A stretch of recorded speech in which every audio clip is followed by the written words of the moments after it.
যে আপনি তথ্য দিচ্ছেন টোটাল ভোটার হচ্ছে 7,42,00,000।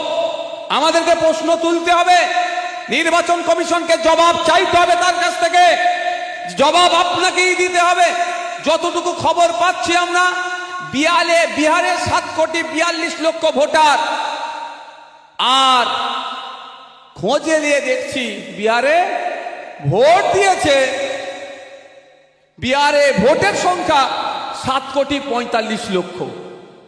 তো 3 লক্ষ কোথা থেকে আসলো? শুধু 3 লক্ষ বেশি নয়, আর একটা বড় চুরি হয়েছে এখানে। যে অভিযোগটা এসছে, বিহারে 100 জনের মধ্যে মানে টোটাল ভোটারে 66.67 66.67% ভোট ভুল হয়েছে, পড়েছে। তাহলে এখানে কি দেখা যাচ্ছে?